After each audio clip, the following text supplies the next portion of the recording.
안녕하세요. 세계 자전거 여행자 이성구의 인문학 강의를 시작하겠습니다. 여기는 브라질 바이아주라고 있습니다.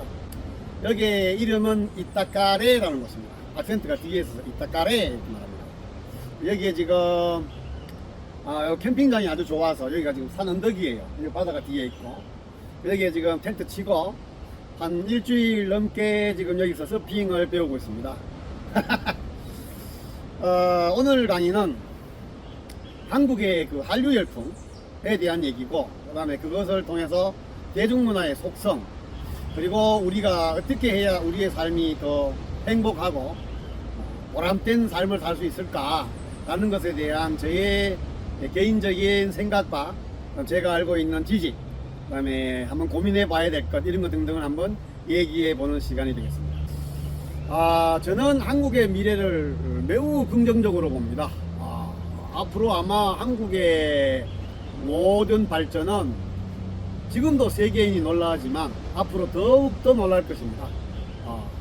뭐 제가 워낙 낙관주의자라서 이렇게 말하는 게 아니라 근거가 있습니다. 막연한 것이 아니라 한국은 미래에도 지금 경제 수준 이상으로 어마어마하게 발전할 것이다.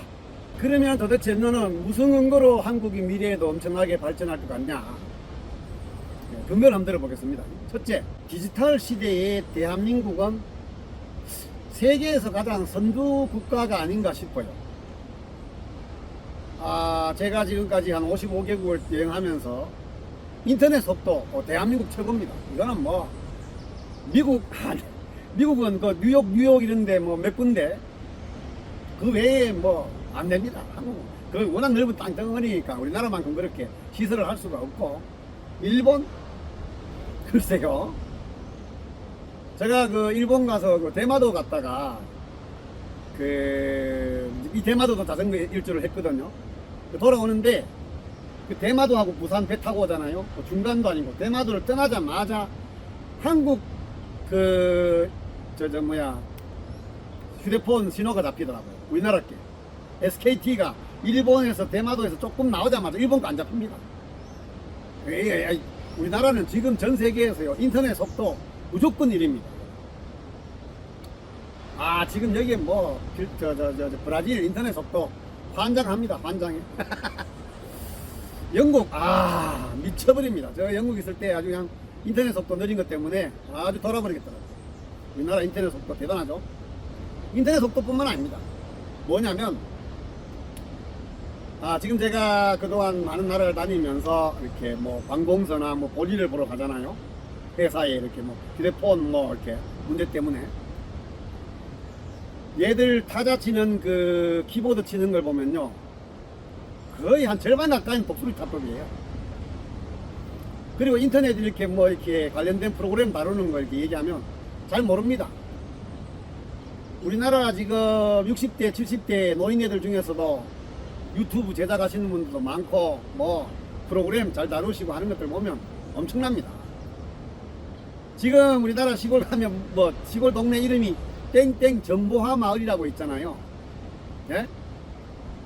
저는 우리나라의 이 인터넷이 이렇게 더욱더 박차를 가하게 된 그렇게 정책을 펼친 분이 누구냐? 김대중 씨입니다. 김대중 씨. 그건 무조건 맞습니다. 제가 그 김대중 평전도 읽고 김대중 그 박물관 거기도 가고 기념관도 갔다 오고 그랬는데 그 김대중 씨가 그 옥중에서 그 엘빈 토플러 책을 읽은 거예요. 그분이. 그러면서 그 뒤에 대통령이 되고 난 뒤에 우리나라의 벤처기업 투자 엄청나게 그 추진해 줬습니다. 그리고 인터넷 그 시설 뭐 장관들이 다 반대해도 그냥 본인이 밀고 간 거예요. 물론 뭐 김대중 씨 덕분만은 아닙니다. 그건 뭐 저는 어떤 한 개인의 모든 업적으로 돌리는 거 싫어하는 사람인데, 어쨌든 지금 우리나라의 이 인터넷 발달과 그 다음에 디지털 사회의 국민들 전체의 그 실제 처리 능력, 컴퓨터 다루는 기술, 이런 것들은 놀랍니다. 일본 아직도 그 아날로그 시대의 그 장인 정신을 고집하고 있습니다. 그래서 앞으로 미래 일본은 점점 우리보다 못해질 거고 우리 한국은 어마어마하게 발달됩니다. 제가 58 개띠 만 66세입니다만은 뭐 컴퓨터 다루는 거, 뭐 그다음 지금 이 촬영하고 그다음 소니 베가스 편집 프로그램으로 편집하고 그다음 뭐 등등등 여러 가지 그 포토샵으로 그 파일 꾸미고 뭐 이런 등등 제 나름대로는 잘합니다. 제 나이 또래에 비하면 저는 워낙 글씨를 못 써요. 제가 악필입니다. 악필인데 그 단점 때문에 제가 컴퓨터 처음 나왔을 때 하드 없는 컴퓨터 나왔을 때 그때부터 제가 컴퓨터를 했습니다. 그래서 지금 뭐 타자 치는 속도 뭐 한글 프로그램 다루는 거 뭐 그다음 윈도우 말고 C 언어 있습니다. C 언어 그거부터 배우기 시작해서 저는 뭐 컴퓨터를 다루는 것은 모르겠어요. 지금 젊은 세대에 비하면 늦겠지만은 나름 잘하고 있습니다. 근데 제 자랑이 아니라 외국 애들이 제가 지금 제 나이 얘기하고 컴퓨터 이렇게 다루는 거 보고는 하는 말이 너 도대체 직업이 뭐였니? 이렇게 말해요. 그래서 내가 그러죠. 한국 사람들은 대부분 다 이런 걸 잘한다. 전 세계에서 디지털 시대의 최첨단으로 국민 전체가 앞서가는 나라입니다. 이게 앞으로 미래 사회는 어마어마한 저력이라고 저는 판단합니다. 이거 분명히 맞죠? 두 번째, 아날로그 시대에 비해서 디지털 시대의 가장 두드러진 특징은 뭘까요? 첫째는 빠름이죠. 엄청난 빠른 속도잖아요. 여러분들 지금 AI에다가 뭐 물어보세요 한번. 예? 저도 지금 AI로 뭐 이렇게 프로그램으로 뭘 묻는데 제가 지금 만약 이따까리에 왔잖아요. 그럼 이따까리에 왔는 것에 대해서 AI한테 내가 지금 이따까리에 왔는데 이따까리에서 내가 즐길 수 있는 곳이 뭐고 어느 바다가 초보 서퍼에게 유리한지를 말해줘 라고 딱 입력하잖아요. 그게 뭐 한참 얘가 뭐 고민하고 이거 아닙니다. 그죠? 그냥 순간적으로 빡 올라옵니다. 이 엄청난 속도. 우리나라 전 세계에서 그런 빠름의 문화에 가장 익숙한 나라가 우리나라 아닐까요? 우리는 빨리빨리 해야 됩니다. 그 다음 셋째, 제가 옛날에 그 강의할 때 이제 그 똑똑한 애들이 되게 많았어요. 그래서 이제 수업 시간에 내가 야 우리 인류가 원시 사회, 그 다음 농경 사회, 그 다음 산업화 사회, 그 다음에 지금 정보화 사회가 됐는데 이 시대의 변화는 인류의 시대적 변화는 늘 상류 계층이 먼저 다른 그 다음 시대를 선점한다. 근데 그 선점을 누가 어떻게 하냐에 따라서 그 사람은 그 부류들은 어마어마하게 조그만 노력에 의해서 어마어마한 부를 창출하고 권력을 유지할 수 있다.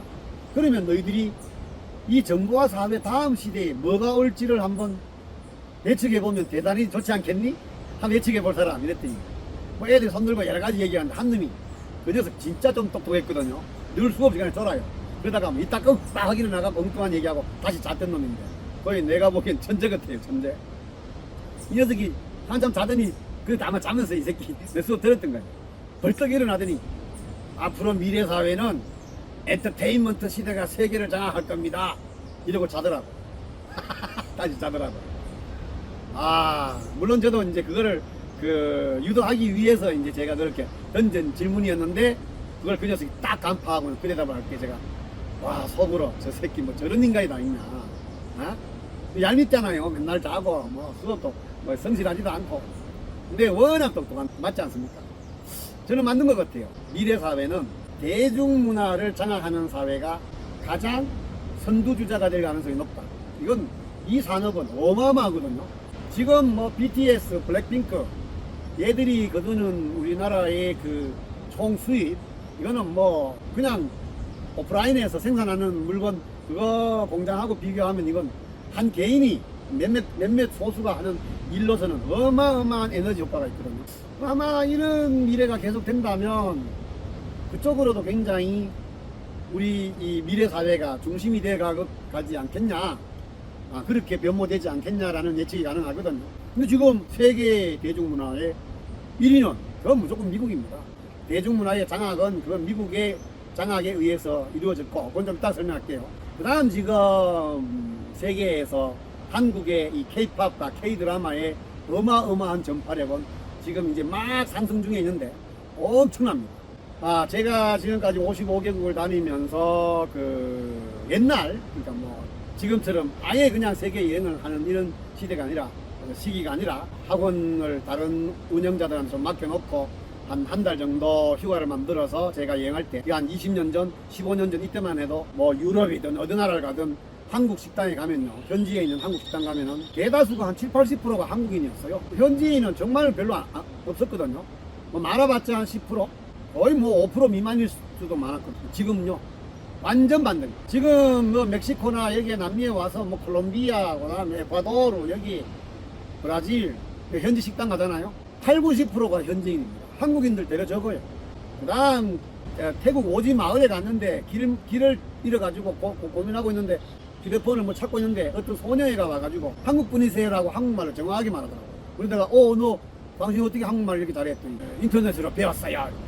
작년에 저작년 2년 전에 그 스카미노 산티아고 델로르 때 거기 가서 우리나라 이 가스통, 이게 이제 부탄 가스통 있죠. 여기도 있는데 이게 우리나라도 최고입니다.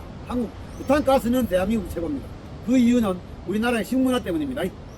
자관 음식을 부엌에서 조리를 다 하지 않고 식탁에서 마지막 조리를 하는 그런 문화가 있는 나라는 전 세계에서 한국이 최고거든요. 그래서 자관 부탄가스 판매하는 데가 스페인 구하기 힘듭니다.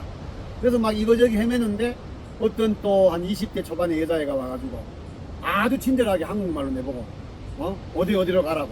아니 뭐 전 세계에서 지금 한류 문화, 이 대중문화에 힘을 받아서 한국 문화에 지금 빠져있는 사람이 많습니다. 지금 난민은 어느 정도인지 아세요? 제가 스페인어를 한답시고 또는 포르투갈을 한답시고 그 헬로톡이라는 어플리케이션이 있습니다. 아주 좋습니다. 외국어 습득하는데 MIF, MEEFF라고 두 가지 프로를 제가 주로 쓰는데 헬로톡은 정말 그 진지한 애들 그 언어를 배우기 위한 프로그램 뿐이에요. 그다음 MIF는 친구를 사귀거나 또는 뭐 남녀간의 어떤 그런 사랑도 원하는 애들도 많아요. 근데 조금은 저는 유부남이니까 그걸 하면 안 되죠. 근데 이제 그냥 거기서도 친구를 사귈 수는 있잖아요. 이왕이면 여자애한테 언어를 배우는 게 더 재밌잖아요. 뭐 그런 정도인데 엄청납니다. 특히 이 브라질은요 정말 많은 그 40대 30대 여자들이 그러니까 한 10명을 이렇게 그 사람을 보잖아요. 그러면 10명 중에 절반 가까이는 배우고자 하는 언어가 한국어입니다. 그러니까 영어하고 한국어 중에 영어가 절반, 한국어가 절반 이 정도입니다. 그 이유는 제가 나중에 또 자세하게 설명할 때가 있을 거예요. 이게 브라질의 문화적 여러 가지 특성을 다 얘기해야 됩니다. 어쨌든 그리고 남미 전체의 다른 나라 스페인어 배울 때도 보면은 뭐 멕시코도 그렇고 콜롬비아도 그렇고 아르헨티나도 그렇고 한국어 배우려고 하는 사람들이 어마어마하게 많습니다. 특히 브라질이 제일 심하고 지금 브라질에서의 그 한국에 대한 인기도는 엄청납니다. 이게 뭐 때문이냐? 바로 한국의 K-드라마 때문입니다. 그 다음에 며칠 전에 제가 지금 이 영상을 딴 데서 찍다가 이제 너무 막 사람들이 왔다 갔다 하고 방해를 해서 다시 찍는데 이거 촬영하고 있는 도중에 10대 애들이 와가지고 제가 한국말로 막 떠드니까 막 이렇게 호기심을 깔깔 웃고 이제 막 BTS 얘기하고 난리예요. 그러니까 10대 애들, 소녀 애들, 20대 초반 걔들은 K-팝에 지금 BTS에 똥 같습니다. 제가 3년 전에 그 모로코 갔을 때도 그 꼬마 애들 13살, 15살짜리 애들을 만났는데 꼬마 애들은 내보고 와가지고 막 난리예요. 자기 블랙핑크 너무 좋아한다고. 걔들은 블랙핑크라더라고요. 난 전 그때 블랙핑크가 누군지도 몰랐어요. 어쨌든 지금 아직 미국의 수준만큼 전 세계 문화를 장악을 못했지만은 그 한국 대중문화가 지금 어마어마한 성장에 있다는 것. 이건 미래에도 계속 올라갈 겁니다. 전 세계의 미국 문화가 가장 장악력이 있다는 것은 지금 제가 왜 자꾸 미국 얘기를 하냐면 그 미국의 3M 작전이라고 있습니다. 3M 작전. 그게 뭐냐면 이제 M이 3개, 3M이에요. 첫째가 이제 맥도날드. 세계인의 입맛을 미국화하는 거예요. 두 번째가 이제 마이크로소프트. 인터넷 사회를 선점한 사람이 빌 게이츠 아닙니까? 마이크로소프트. 그 걔가 지금 전 세계 세계 최고 부자인지는 모르겠지만 다만 미국에서 최고 부자잖아요. 그거 맞는 거잖아요. 그 두 번째가 마이크로소프트. 그 다음 세 번째가 바로 미키 마우스입니다. 미키 마우스. 그 이제 뭐 헐리우드 영화. 그 다음 미국의 팝, 대중음악. 이게 이제 세계를 장악하는 거예요. 옛날 그 부시, 에비 부시 말고 아들 부시. 그 아들 부시가 대통령이 됐을 때 세계의 악의 축을 세 나라를 뽑았어요. 이란, 이라크, 북한. 이 세 나라의 공통적인 특징이 뭐냐? 첫째, 맥도날드가 없는 나라. 둘째, 리바이스 청바지를 입지 않는 나라라고 얘기를 했어요. 예. 아, 걔가 얘기한 건 아니고 그 세 나라의 공통점이 그렇게 미국화되지 않으면 그거는 세계의 악의 축이 될 수도 있다라는 얘기와 일치되는 겁니다. 예? 그만큼 미국은 전략적으로 세계를 장악하기 위해서 이 3N 작전을 펼쳤는데 지금 대한민국이 딱 거기에 맞지 않습니까? 첫째, 그죠? 컴퓨터 정보화 능력에 우리가 빌 게이츠처럼 선점은 못했지만 그 문화를 가장 빠르게 따라잡는 나라. 그죠? 두 번째, 거기에 굉장히 빠르게 적응할 수 있는 나라. 그 다음에 미키 마우스. 헐리우드처럼 지금 세계 문화의 중심이 되지는 못했지만은 한국의 이 대중문화가 어마어마하게 발전하고 있잖아. 제가 그 아르헨티나 여행할 때인가 어느 친구가 내보고 이런 질문을 하더라고요. 야, 미스터리, 한국은 어떻게 해서 갑자기 이렇게 그때 그 기생충이라는 거하고 오징어 게임 때문에 세계가 난리 날 때가 있었거든요. 근데 보고 우리나라 갑자기 이렇게 대중문화가 발달을 하냐? 그러더라고. 그래서 내가 야, 우리나라가 갑작스럽게 대중문화가 발달된 나라가 아니야. 한국이 지금 전 세계에서 대중문화가 원래 무지 발달된 나라야. 그런데 이제 유튜브가 발달되고 이런 넷플릭스 등등의 그런 매체들이 발달하면서 한국 문화가 이렇게 널리 알려지기 시작한 거지. 원래 한국은 굉장히 발달한 나라야. 그 녀석이 걔들 왜 잘하? 저도 왜 항상 왜 그런데라고 잘 질문합니다. 그 녀석도 저하고 비슷했는지 왜 니네 나라는 대중문화가 발달했어? 오늘 주제가 바로 이겁니다. 왜 한국은 이렇게 대중문화가 발달했을까? 네? 그걸 좀 이따가 얘기하겠습니다. 그 다음에 이제 곁들여서 지금 한국 음식들도 굉장히 많이 퍼져나가고 있거든요. 근데 이게 한국 음식이 좀 어렵습니다. 외국 애들한테는. 첫째, 매우 맵잖아요. 그 다음에 우리나라 음식이 제가 세계 55개국을 여행하면서 느낀 점은 뭐냐면 한국 음식의 특징이 굉장히 강합니다. 우리나라는 양념을 굉장히 많이 쓰고 양념이 강해요. 그게 가장 대표적인 게 뭐 김치 아닙니까? 그래서 쉽게 이게 적응하기는 힘들지만 한번 중독이 되잖아요. 그러면 이거 못 빠져나옵니다. 접근하기는 어렵지만은 맥도날드 햄버거처럼 전 세계인의 평범한 그 입맛을 자극하는 그런 것은 안 되지만은 한번 빠져들면은 못 헤어져납니다. 그죠? 그게 우리나라의 음식 문화의 특징입니다. 그게 이제 조금은 세계적으로 맥도날드처럼 꽉 퍼져나가기는 좀 힘들 것 같아요. 그러나 지금 뭐 김밥이라든지 이런 것들은 그렇게 양념이 강한 건 아니잖아요. 그래서 지금 뭐 미국에서 난리가 났다는데 모르겠어요. 제가 이제 이거 여기 브라질 끝나면 또 미국 갈 건데 미국 가서 확인해 보겠습니다. 정말 언론에서 말하는 대로 언론은 늘 그렇게 뻑이 심해요. 유튜브도 뻑이 심하듯이 대중문화의 특징이 뻑이 심한 겁니다.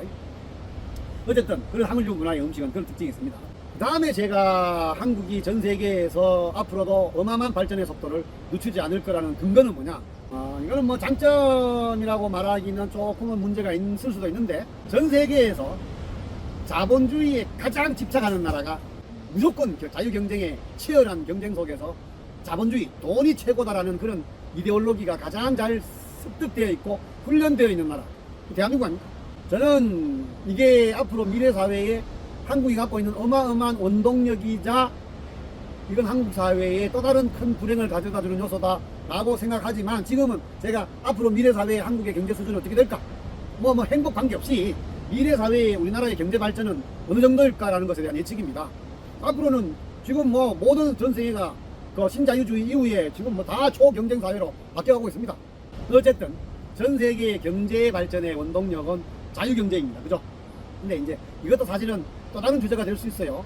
자유경쟁 사회의 극단적 자유시장의 원리에 처해서 사람들을 경쟁을 치열하게 하는 경제 발전하고 사람들을 골고루 잘 살게 하는 그런 경제 발전 중에 어느 경제 발전이 더욱더 안전적이냐? 그건 논쟁의 대상이 될 수 있습니다.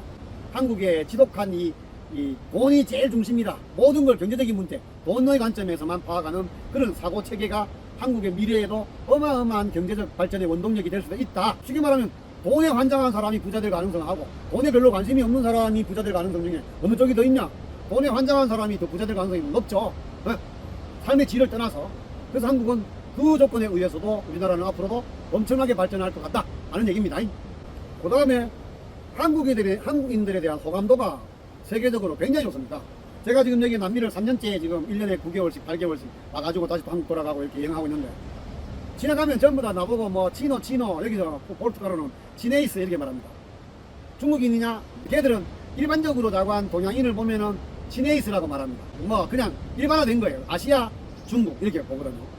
간단하게 우리나라 사람들이 왜 서양인 보면 너 미국인이냐 이렇게 말하는 것처럼. 근데 내가 이제 아니야 소이 코리아노 나 한국인이야. 여기서는 에우 소우 코리아노 나 한국인이에요 라고 말하면 대부분 다 이렇게 엄지척을 해줘요. 그 이유는 아까 전에 말했는 것과 같이 우리 대중문화가 한국인들의 그 이미지를 굉장히 좋게 만들어 놨죠. 근데 이건 제 또 다른 생각인데요. 옛날에 제가 존경하는 황석영 선생께서 아세안이 되자, 아세안의 종주국이 되자라는 글이 있는데, 그때 제가 이런 생각이 있었어요. 그분의 글을 읽고, 왜 우리나라 사람들은 이렇게, 사실은 중국 문화도 있고 J-POP 일본 문화도 있잖아요. 근데 왜 지금 한국 문화에 대한 호감도는 이렇게 높고 일본이나 중국에 대해서는 호감도가 별로 안 높을까? 저는 뭐든지 그냥 어떤 현상을 보면은 아 그렇구나 이게 아니고 늘 왜 이런 식으로 따지는 성격이 있어요. 제 주장입니다.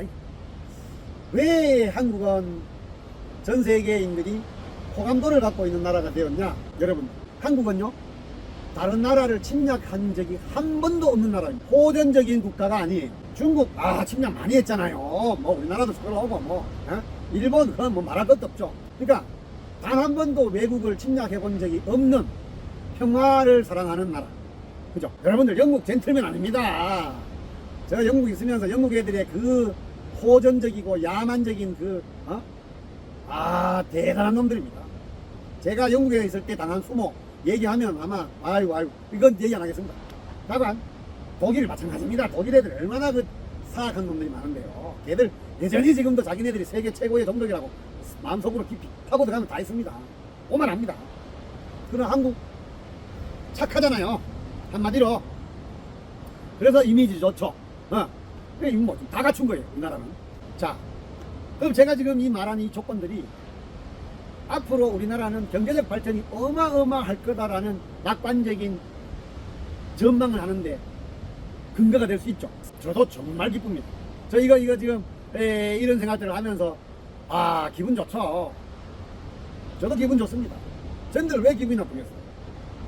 그러나 여러분들, 우리가 사고하는 것 중에 뭐 논리적 사고, 사실적 사고, 추리상상적 사고 등등 여러 가지 사고의 종류가 있잖아요. 그 중에 최고의 압권이 뭐냐면 비판적 사고입니다. 여러분들, 우리나라는 이 비판적 사고를 굉장히 부정적으로 보는 사람들이 많아요. 여러분들, 외국은요 선진화된 교육 시스템을 갖고 있는 나라들은 아예 그 교과목 중에, 수업의 종류 중에 크리티컬 띵킹, 비판적 수업, 비판적 사고라는 수업이 자체가 있어요. 이걸 그냥 막 인정하고 와 우리나라는 대단해 라고 하는 그런 사고에 져져 있을 게 아니라 이거를 비판을 해볼 수 있는 시간을 가져봐야 됩니다. 요즘 여러분들, 저는요 개인적으로 지금 우리나라 유튜브에 국뽕 꼴 보기 싫어 죽겠어요 아주 그냥. 그런데 국뽕 유튜브는 아닙니다. 그거 있으면 안 돼요. 지금 전부 다 뭐 우리나라가 세계 최고고 국뽕 유튜브를 보고 좋아하시는 분들 잘 들으세요. 그거는 자기의 의식 수준이 아직도 열등감에 빠져 있기 때문일 뿐입니다. 열등감이 강한 사람은 국뽕을 보면서 그 열등감을 해소하고 달랠 수 있는 기쁨을 누리는 거예요. 그러면 안 됩니다. 그 수준에 머무르면 안 돼요. 이제는 그런 그 국뽕의 기쁨을 누릴 게 아니라 지금 우리가 이렇게 괜찮은 수준에 올라왔을 때 세계 선진 경제적 수준에 이미 선진국에 들어섰거든요. 지금 뭐 인터넷 시스템은 전 세계의 선진국 아닙니까? 우리가 선진화된 사회 맞습니다. 그거는 뭐 전 세계에서 무조건 1등 맞아요. 내가 봤을 때 1등 맞습니다.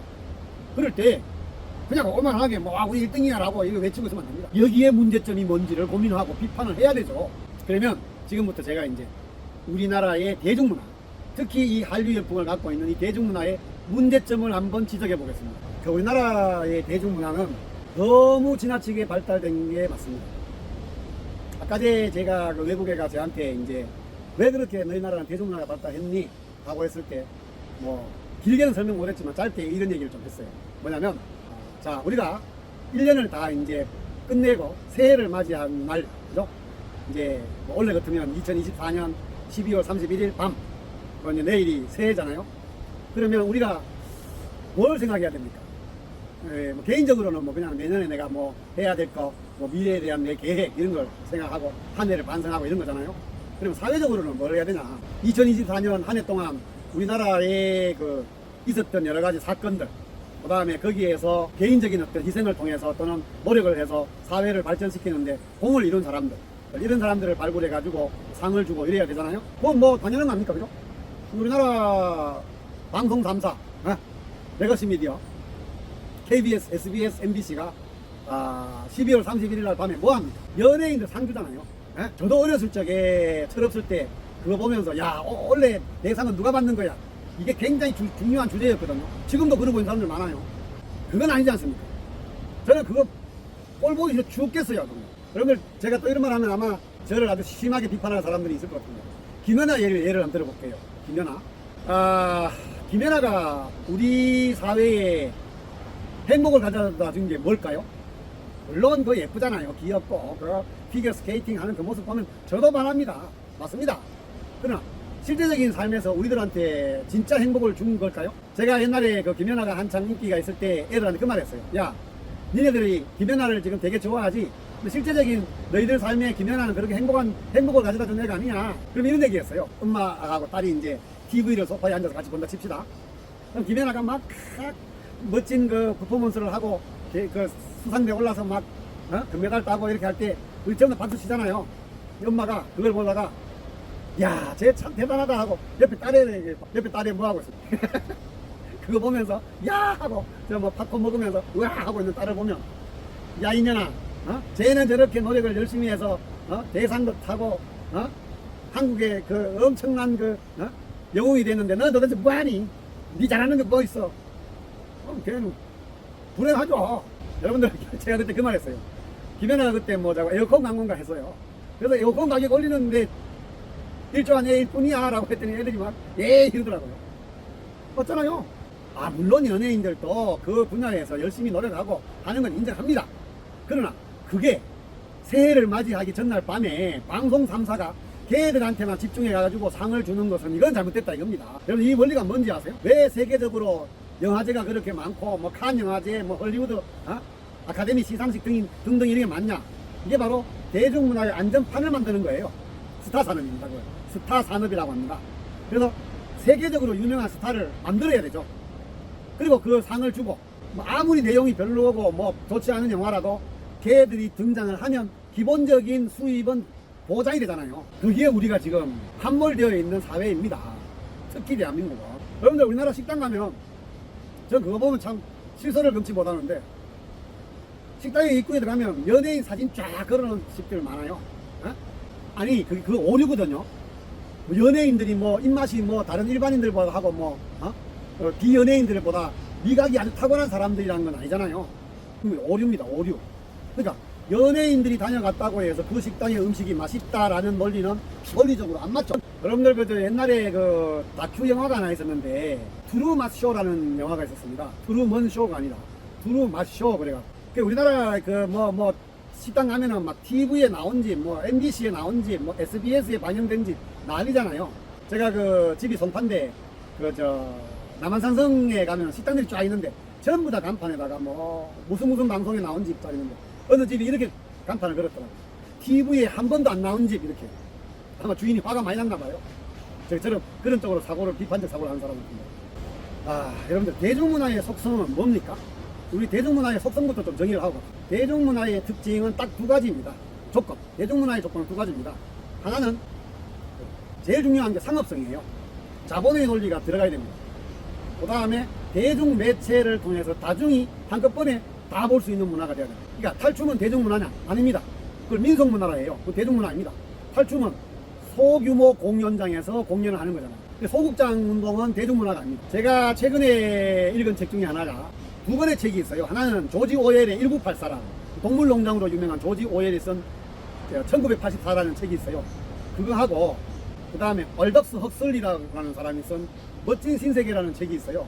그 두 가지를 비교하면서 지금 우리 사회는 어느 쪽인가라는 걸 이제 얘기하는 책이 있었는데, 저 그걸 읽으면서 와, 이 사람 대단하다 했는데, 그러니까 조지 오웰이 쓴 1984는 그러니까 그 사회를 장악하려는 독재자가 그 문화라든지 이런 것들을 얼마나 언론 장악을 하고 그 못된 짓을 하느냐에 대한 비판적인 책이라면은 알더스 헉슬리의 책 멋진 신세계는 뭐냐면요, 독재자가 위에서 아래로 사람들을 그렇게 다스리고 조작하는 것이 아니라 대다수의 민중들이 스스로 알아서 그 사고를 하지 않고 아무 생각 없이 수직적 사회에 순응해 가려고 발버둥을 치는 사회에 대한 비판이에요.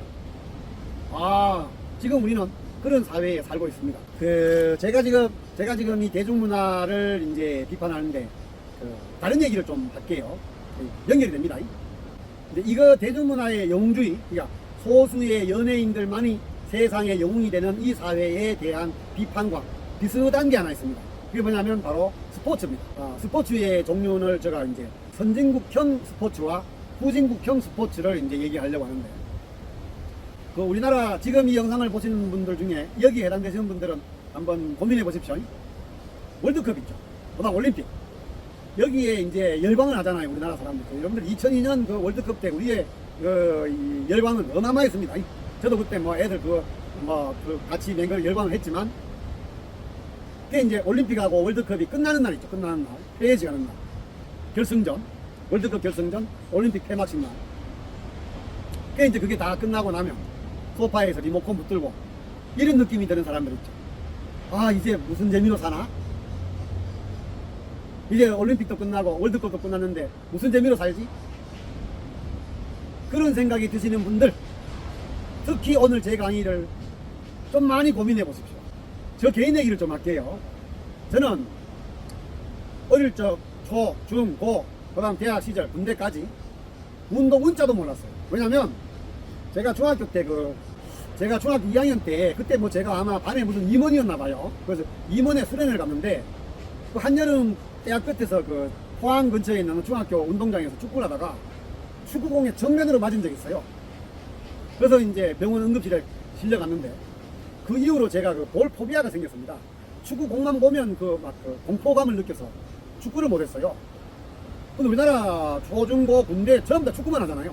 그래서 저는 맨날 그 벤치에 앉아가지고 보기만 했어요. 그러다가 제가 이제 학원에 나와서 학원 사업을 하고 안정적이 됐을 때 드디어 이제 스포츠에 관심을 갖기 시작했고 운동을 찾아냈어요. 제가 좋아하는 거. 제가 지금까지 한 운동이 진짜 많습니다.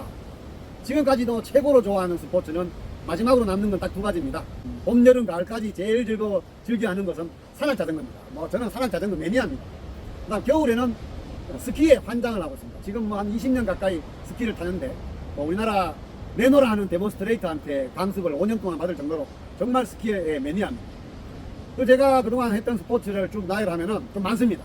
처음에 제가 스포츠에 관심을 제일 흥미를 느꼈던 것은 인라인 스케이트입니다. 인라인 스케이트 처음 배울 때, 지금 제가 페이스북에서 그 친구가 패치됐는데, 이왕중이라고 있어요. 이왕중. 아마 인라인 타시는 분들 다 아실 거예요. 그 사람한테 제가 개인 강습을 올림픽 파크에서 배웠는데, 그때 제 인라인 강습은 올림픽 파크에서도 하고, 그 비 오는 날은 올림픽 파크에서 못 하잖아요. 그래서 성남에 실내에서 하는 강습이 있더라고요. 거기 가서 일주일에 2번 강습을 들은 적이 있어요. 그 정도로 제가 인라인에 미쳤고, 수영도 제가 한 3, 4년 했습니다. 그래서 아주 능숙하지 못하지만 저변까지도 잘하는 그 정도까지 했고요. 그 다음에 그 태국 여행 때 꽃방가이라는 곳에서 카이트 서핑 있죠. 카이트 서핑. 연 날려가지고 왜 연에 몸을 날려서 이 서핑하는 거 있거든요. 그것도 배웠습니다. 그 다음에 스킨 스쿠버, 필리핀 팔라완하고 뭐 많은 데서 했습니다. 한 100강까지 했어요. 그리고 그 뒤로는 제가 지금 사고가 있어가지고 제가 스킨 스쿠버를 배우는 제 팀 바로 앞팀에 사람 하나가 죽었어요. 그거 자세한 얘기는 자취해 두고. 그래서 좀 위험한 운동이고 접근성이 너무 어려워서 지금은 아예 안 합니다. 그래서 어제는 스킨 스쿠버 100강까지 했고, 테니스도 제가 한 4년 정도 했습니다. 엘보가 와서 그만뒀고, 그 다음 또 제가 수상스키 한 3년 동안 눈만 뜨면 아침에 양평 정평에 가서 수상스키를 매일 했어요. 매일. 그 다음 골프도 한 6년 쳤습니다. 근데 100타 이하 쳐본 적이 한 번도 없습니다.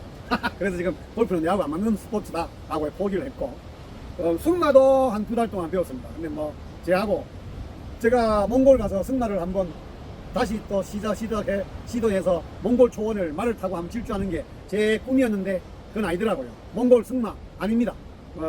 몽골에서 승마를 하려면 그 단체로 동호회에 가입을 해갖고 해야지 개인이 가서 하는 건 아니더라고요. 승마도 지금은 포기를 했습니다. 그 다음 윈드서핑도 제가 했습니다. 등등등 정말 많은 스포츠를 했거든요. 제가 지금 이건 뭐 제가 많이 한 스포츠를 자랑하는 게 아니라, 왜 제가 이렇게 지금 그리고 제가 이 브라질에 와서 그동안 고민을 무지 했어요. 제가 이렇게까지 많은 스포츠를 배우고 하는데, 이거 서핑까지 하면은 너무 운동하는 게 많아서 안 좋을 것 같아서 미루다가 브라질 지금 해안 따라서 지금 쭉 올라가고 있잖아요. 브라질 여행하면서 60일 지금 6개월 여행을 계획하고 올라가고 있는데, 서핑을 안 하는 건 이거는 바보짓이에요. 브라질은 서핑 천국입니다. 그래서 서핑을 시작했어요. 처음 배운 곳은 모로코 에사우이라에서 배우기 시작했는데 드디어 여기에 와서 거의 좀 숙련돼 가고 있습니다. 좀 많지 않습니까? 네, 여러분들 여기에서 그냥 작은 팁 하나 알려드릴게요. 노후를 위해서 놀 수 있는 것들을 많이 만들어야 됩니다. 많은 스포츠를 할 수 있는 게 정말 어마어마한 저축이에요. 노후 보장을 위해서 저축해야 되는 것은 돈만이 결코 아닙니다. 정말 많은 스포츠를 꼭 하세요. 그래야 노후를 무료하지 않게 보낼 수 있는 어마어마한 재산을 축적하는 겁니다. 제가 지금 이 66세 할배가 서핑, 이거 쉬운 거 아닙니다. 저는 지금까지 해본 스포츠 중에 가장 자연과 정말 극단적으로 합쳐져 있는 스포츠가 서핑이라고 생각합니다. 다른 스포츠는 정적인 자연에서 내가 즐기는 거잖아요. 산악 자전거도 산이 움직이는 게 아니잖아요. 가만히 있는 정적인 산 위에서 내가 동적으로 움직이고, 그 다음에 스키도 가만히 있는 눈 위에 내가 움직여서 스키를 타는 거잖아요. 그죠? 그러나 서핑은 아닙니다. 서핑 어렵습니다. 이게 진짜 어렵습니다. 여러분들 지금 제가 지금 요 앞바다에서 지금 서핑하고 있는데, 이 파도가 오잖아요. 파도 기다리는데 보통 짧게 5분, 물론 연달아 올 때도 있습니다만, 오잖아요. 그 타이밍, 그 파도의 높이, 내가 파도에 깨지기 전에 그 파도의 언제 타이밍에 맞게 올라가서 내 밸런스를 잘 잡고, 정말 어려운 겁니다. 제가 지금 이거 하는데 진짜 힘들거든요. 근데 이렇게까지 제가 힘든데도 불구하고 이 할배가 하는 이유가, 나이가 더 들어도 바닷가에서 내가 서핑을 즐길 수 있는 또 하나의 스포츠 자산을 만드는 겁니다. 여러분들 돈만 열심히 모은다고 노후가 재밌는 게 아닙니다. 부디 많은 스포츠를 노후에도 즐길 수 있도록 열심히 배우세요. 그게 큰 자산입니다. 근데요, 왜 제가 테니스도 그만두고 골프도 그만두고 또 다른 어떤 스포츠를 테니스도 등등을 그만뒀냐? 여러분들 노후에 즐길 수 있는 스포츠를 찾아야 됩니다. 노후에 즐길 수 있는 스포츠, 첫째, 여러 명과 함께 하는 스포츠는 아닙니다. 한 명씩 떠나가요. 그러면 같이 할 수 있는 즐길 수 있는 사람이 없이 혼자서 이기는, 제가 사실은 이건 다른 또 철학이 있습니다. 개똥 철학인데, 상대방의 어떤 불쾌감, 억울함, 상대방의 불행, 상대방의 슬픔, 상대방의 패배를 담보로 하는 나의 기쁨보다는 나와의 싸움에서 내가 이기는, 나를 이기는, 나와의 경쟁에서 나의 어떤 그런 나와의 싸움에서 내가 이길 수 있는, 나와의 경쟁에서 내가 기쁨을 누릴 수 있는 스포츠가 노후에도 할 수 있는 겁니다. 여러 명이 하는 스포츠. 그 다음에 경제적 수준도 문제가 됩니다. 저도 한때 돈 많이 벌 때는 골프장 가서 하루에 보통 미니멈 20만원, 30만원 정도 듭니다. 지금 제 경제 수준이 그렇게 한 번 필드에 나갔는데 2, 30만원씩 써도 아무 부담이 없는 그런 수준 아니에요. 많이 들면 그렇게 됩니다. 물론 제가 미쳐가지고, 골프에 미쳐가지고 일주일에 한 두세 번 나가고, 그러면 일주일에 2번만 나가도 한 달에 8번이면 최소한 150만원에서 200만원 정도는 들잖아요. 스포츠 하나 즐기는데 한 달에 200만원 이상을 지출하는 그런 형편? 그거 쉽지 않습니다. 그래서 나이가 들어서 즐길 수 있는 스포츠는, 첫째, 혼자서 할 수 있는 것을 많이 찾을 수 있죠. 이게 다른 어떤 워낙 자기가 좋아하는 어쩔 수 없습니다만, 저는 주로 다른 사람들과의 경쟁보다도 제 혼자서 제가 스스로 뭔가를 극복할 수 있는 그런 운동을 많이 즐기고 있습니다. 이거는 그냥 제 생각이니까 공감하지 않으셔도 됩니다.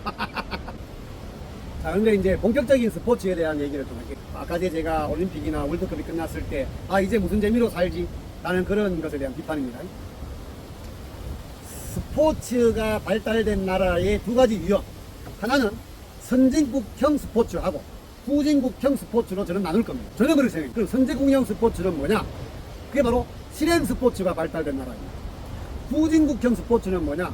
완전 스포츠가 발달된 나라예요. 그러니까 실행 스포츠, 즉 국민 대다수가 즐기는 스포츠가 있는 거예요. 그거는 예가 진짜 많습니다. 여러분, 노르웨이 전부 다 스키 탑니다. 슬로베니아도 스키로 유명한 나라예요. 슬로베니아가 제가 갔을 때 그때 겨울철에 못 가서 안타까웠는데, 슬로베니아 별명이 작은 스위스입니다.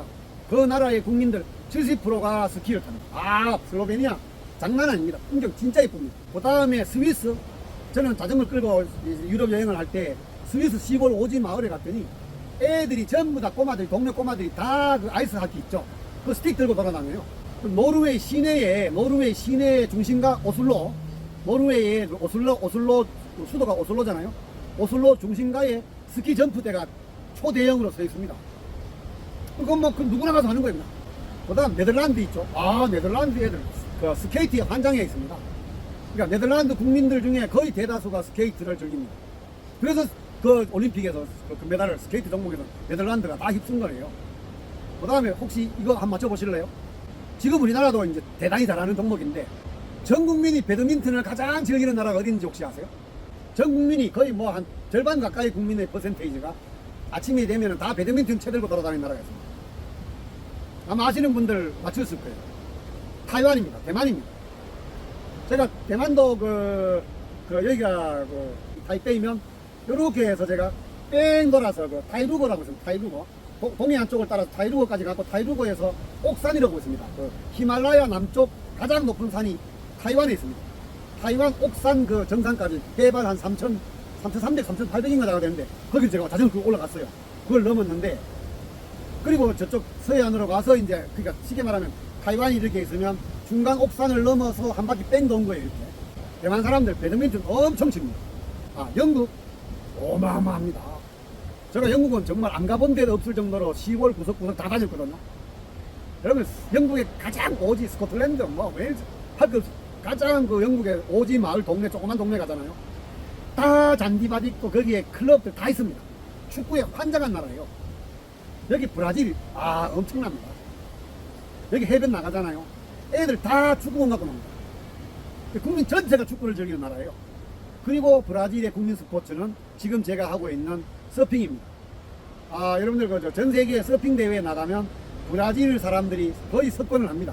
그 이유가 이제 이 브라질이 그런 쪽으로 굉장히 발달된 거예요. 국민 스포츠로. 제가 지금 왜 이 실행 스포츠, 국민 스포츠가 발달된 나라를 선진국형이라고 보냐? 근데 선진국형 스포츠예요. 후진국 스포츠는 뭐냐면 완전 스포츠가 발달된 나라입니다. 보는 걸 좋아하는 나라예요.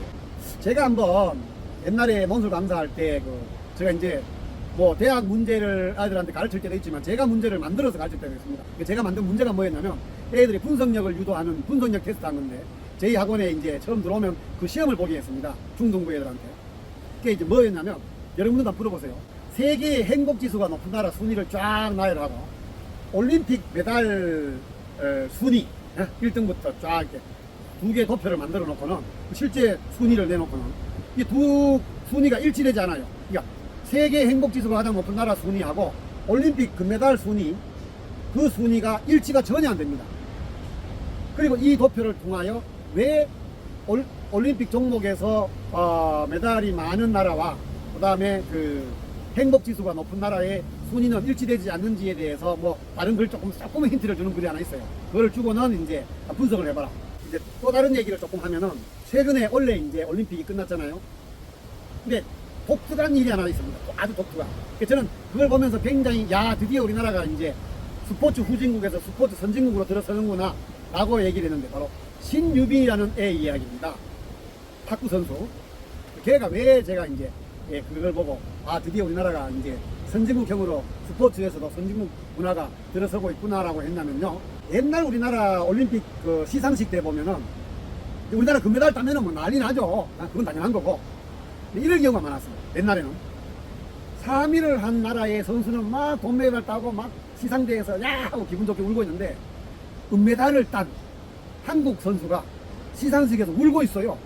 물론 동메달은 경기 끝난 지가 오래 좀 지났고 은메달은 금방 끝났으니까 진 것에 대한 억울한 것 때문에 울고 있는 경우도 있겠지만은 그것만은 아닙니다. 우리나라는 1등만 중요시하는 거예요.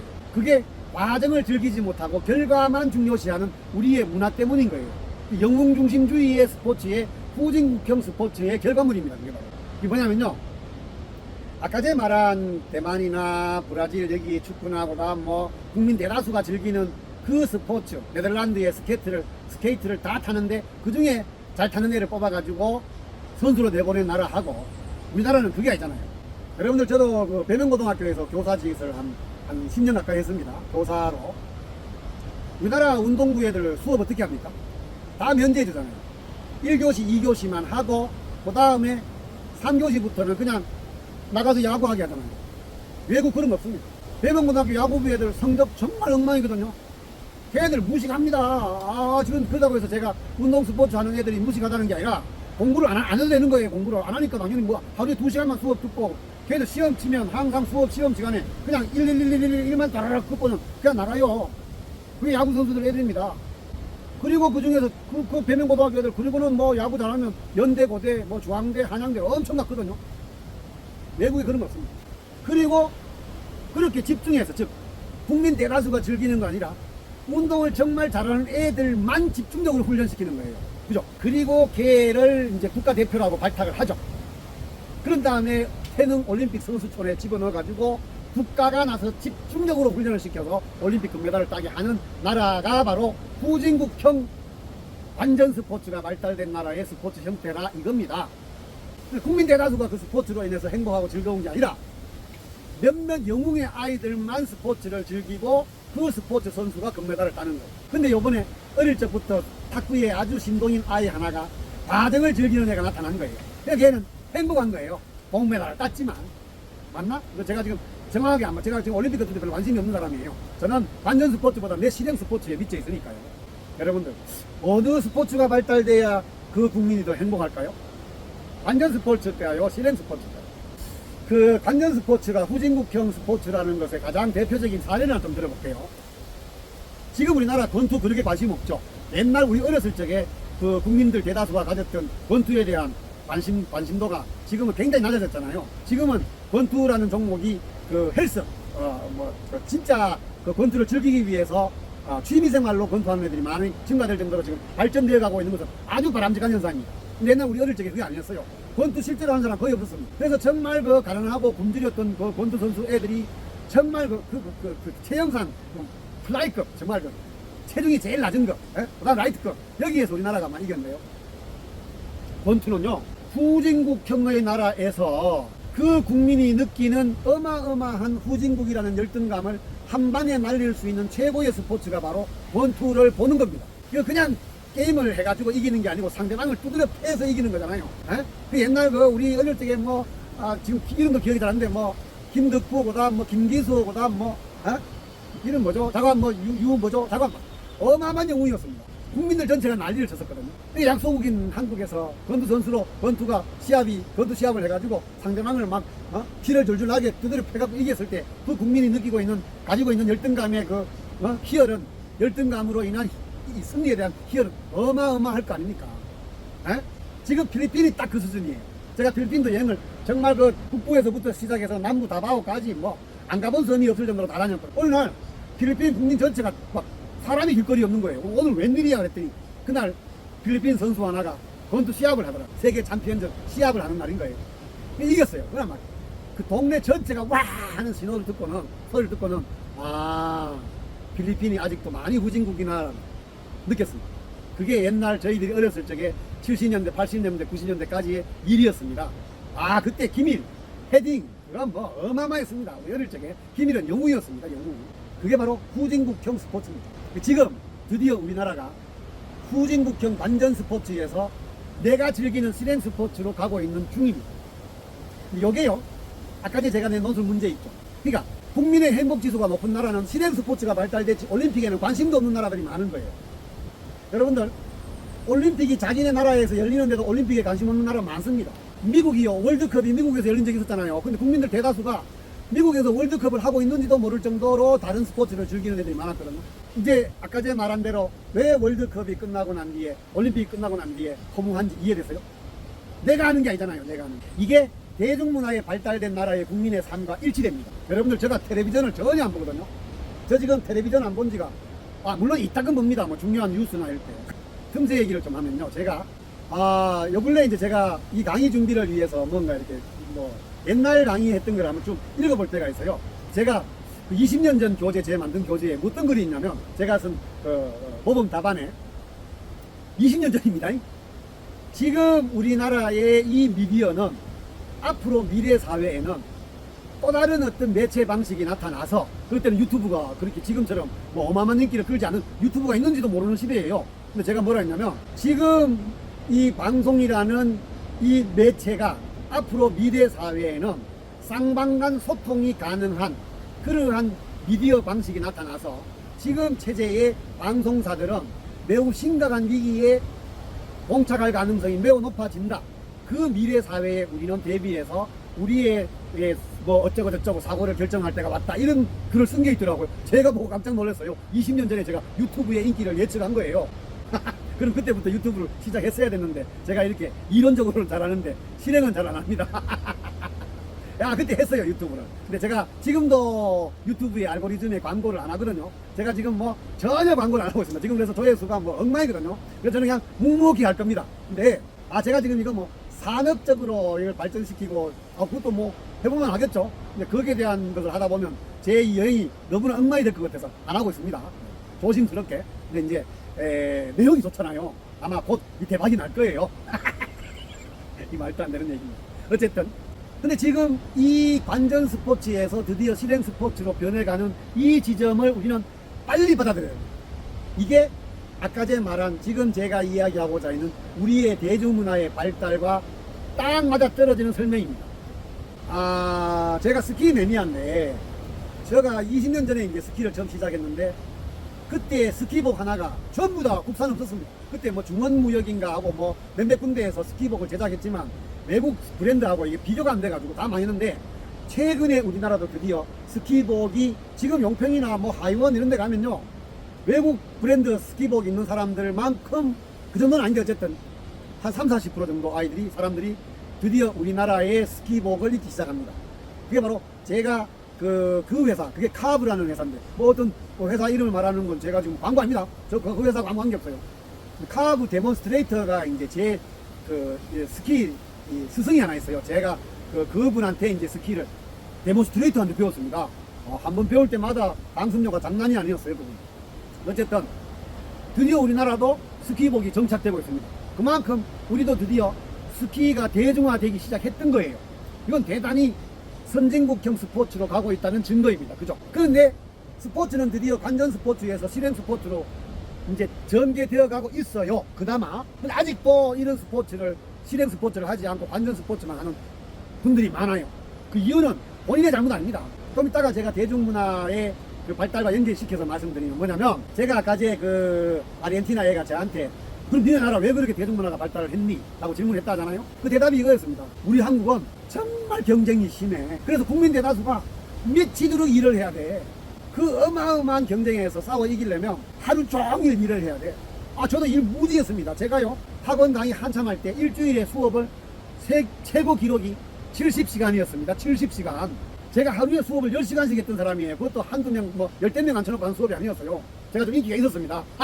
제 강의실이 130명이 풀 마감이었어요. 130명 앉혀놓고 마이크 들고 그냥 열강을 했던 사람이 그 하루에 10시간씩 했어요. 10시간. 많이 할 때는요. 근데 그 이제 70시간이라는 숫자는 종합반 수업 플러스 개인 단과 해가지고 다 합치면 70시간을 했던 거예요, 내가.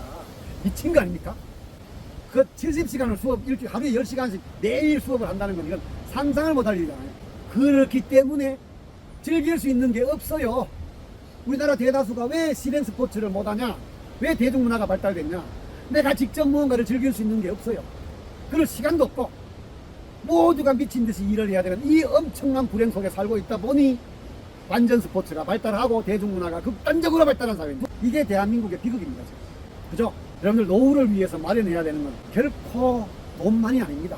우리나라 여러분 네이버에 들어가서 노후라는 단어 딱 쳐보세요. 뒤에 뭐 나오는지 전부 다 노후 보장, 노후 생계비, 노후 저축 뭐 돈에 대한 얘기만 이건 그냥 90 몇 프로가 아닙니다. 100%입니다. 100%. 아까 전에 말했다시피 우리나라는 돈에 환장한 나라예요. 여러분들 지금 제 이 내용을 듣고 저 녀석이 돈 깨나 있으니까 저 소리 저 돈 그렇게 안 났습니다.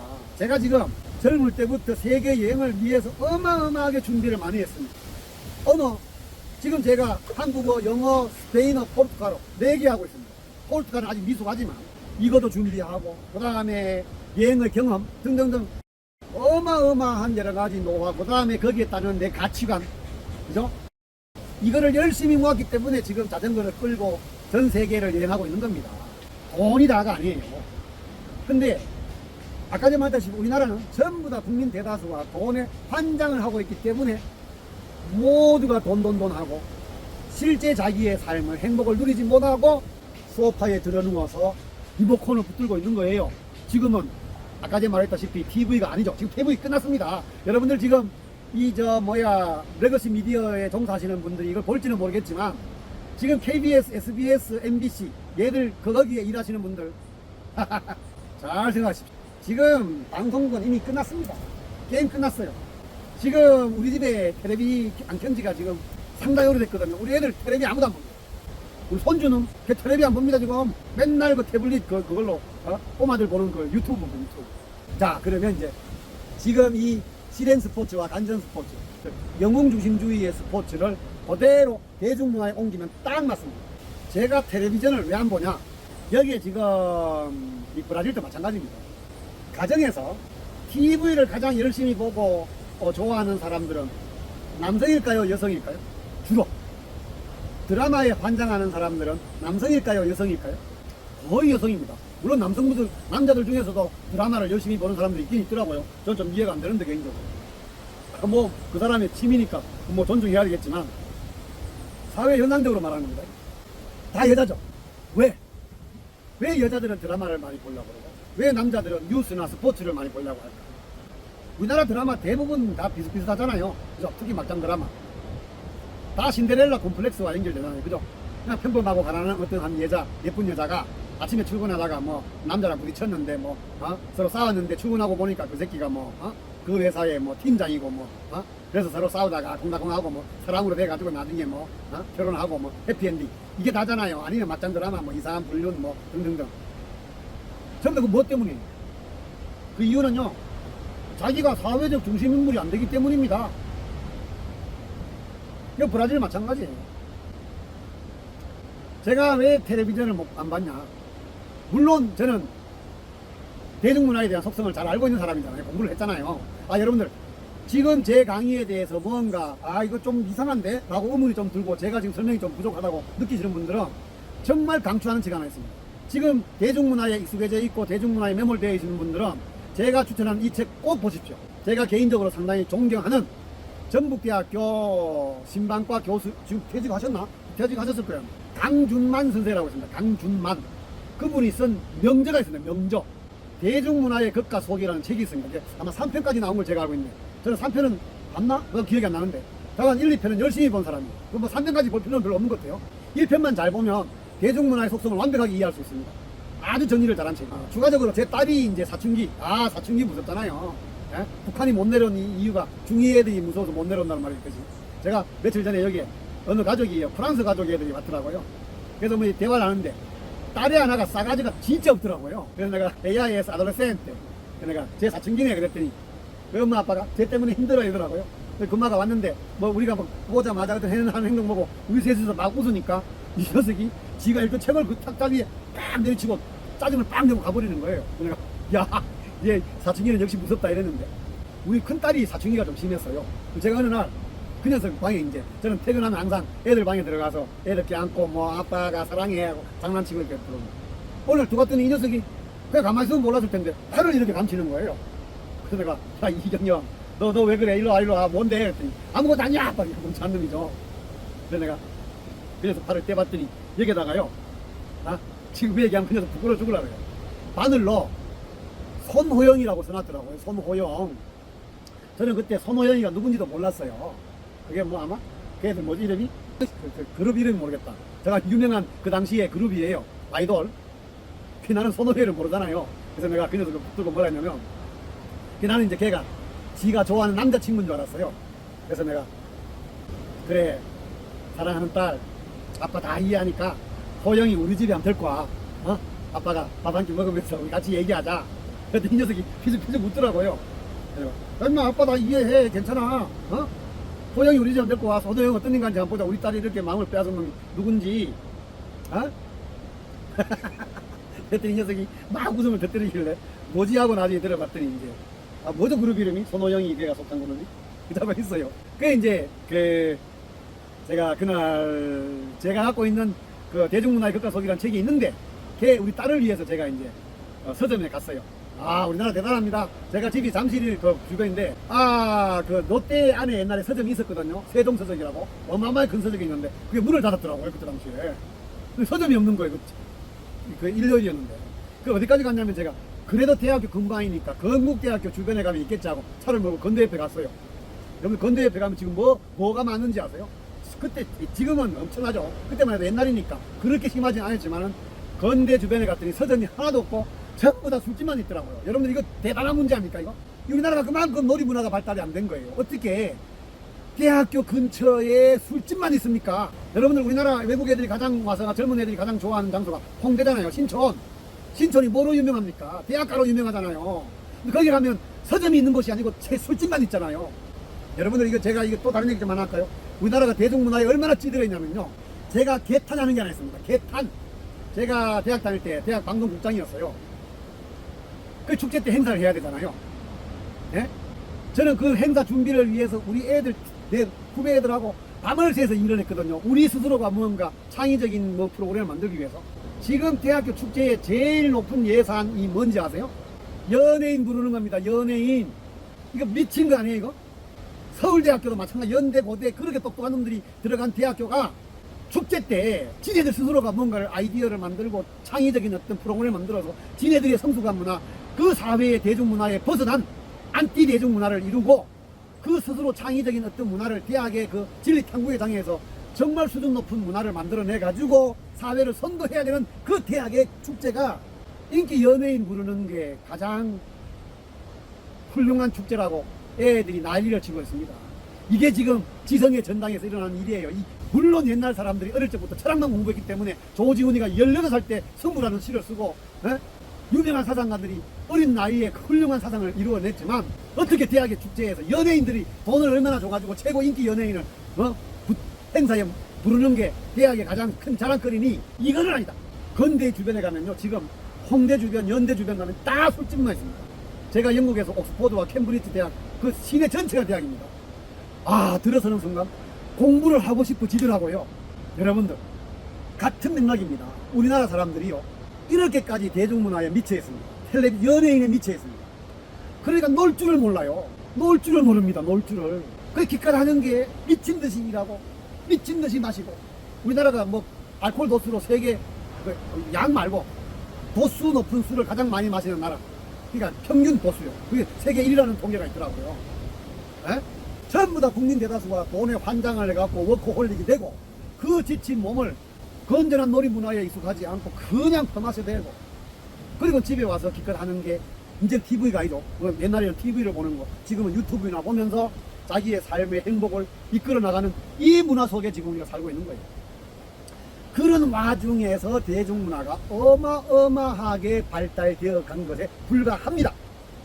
여러분들, 지금 대한민국의 음악이 제대로 된 음악입니까? 지금 이 기승전결이 있는 그런 매력적인 음악이 아니고, 제가 지금 한국 대중문화 모든 그 가수들을 다 욕하는 거 아닙니다. 아이돌 산업을 욕하는 거예요. 이게 산업화됐잖아요.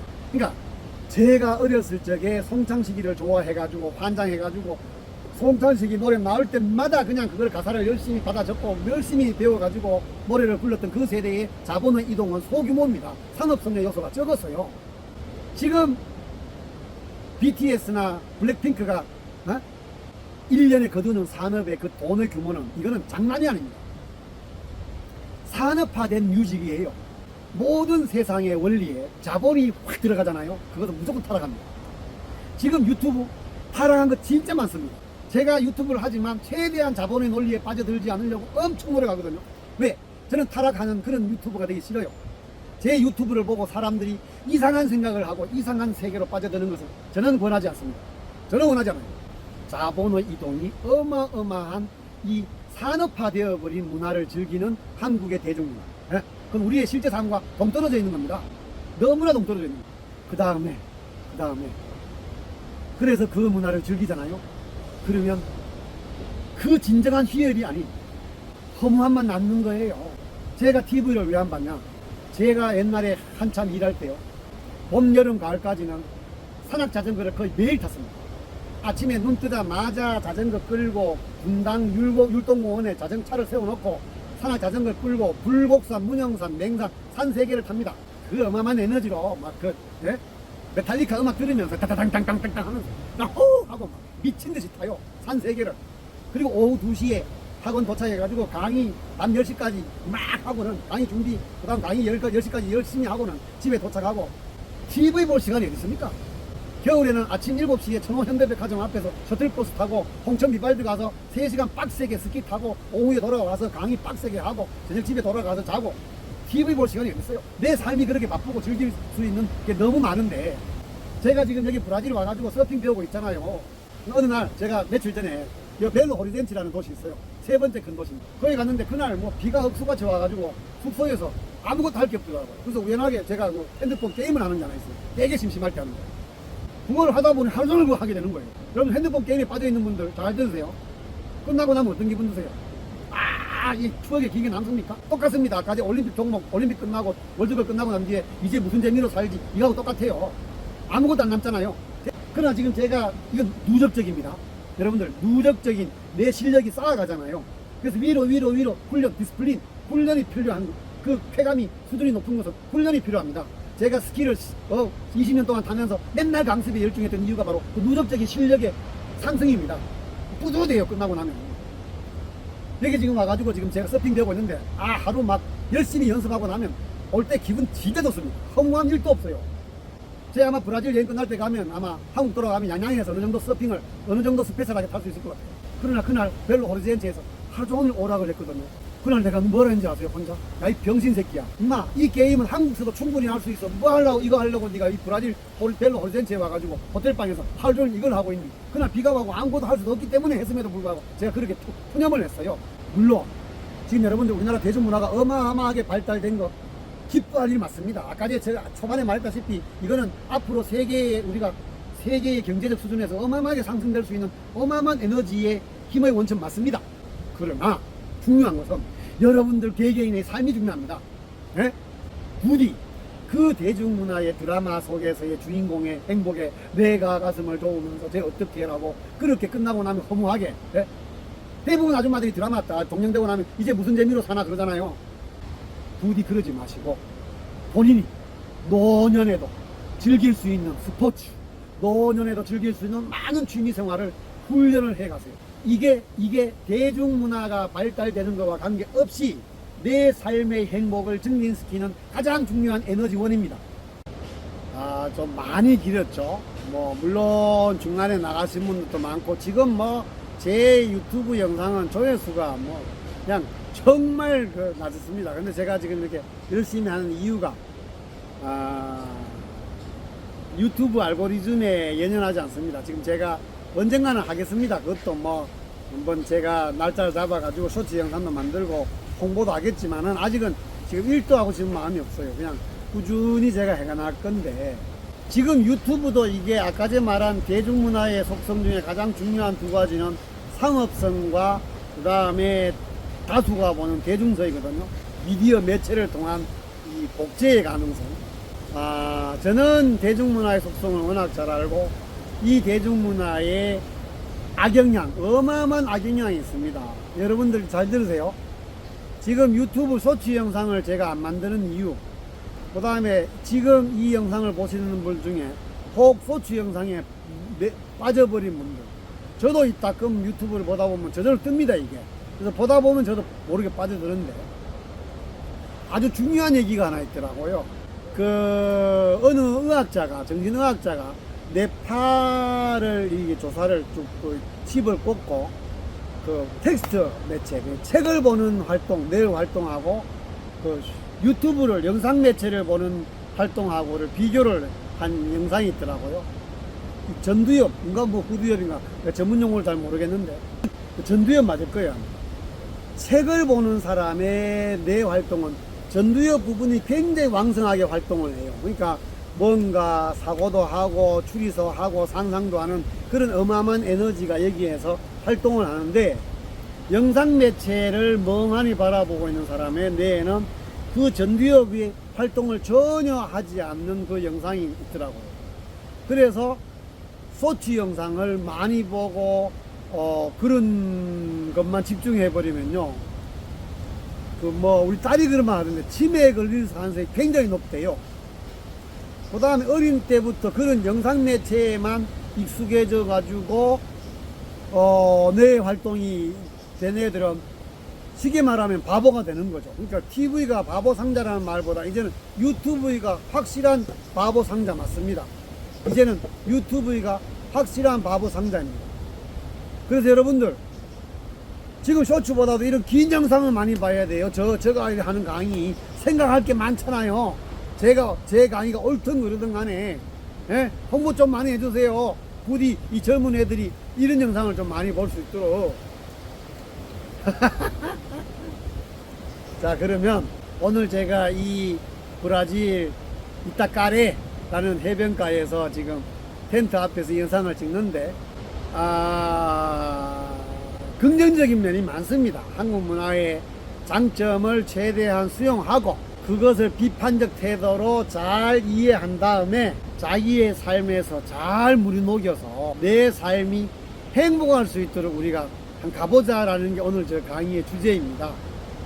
그래서 저처럼 이런 새로운 미디어 매체에 대한 활용도 잘하고 자전거를 끌고 세계를 다니면서 남미를 지금 3년째 걸쳐서 남미 곳곳을 지금 여행하면서 내 생각을 마음껏 펼치는 이런 인생도 한번 보시고 자랑이 너무 심하네. 그래서 미디어에 대한 우리 한국의 문화가 왜 이게 문제가 있는지에 대해서 한번 비판적으로 잘 이해를 하시고 여러분들의 삶도 부디 행복하고 행복의 질을 더욱더 향상시킬 수 있는 그런 방향으로 나아가기를 바라겠습니다. 자, 그럼 오늘 영상이 매우 길고 재미도 있었나 모르겠네요. 어쨌든 유익하셨다면 부디 많은 지인들한테 제 채널을 소개해 주십시오. 자, 그러면 다음 영상에 또 다른 주제로 여러분들을 만나 뵙겠습니다. 안녕히 계십시오. 이것도 이제 잘라서 편집하고 올리려 그러면 오늘 또 하루 종일 고생해야 됩니다. 힘듭니다. 이 노인네가. 자, 그럼 안녕. 다음 시간까지 안녕히 계십시오. 차오.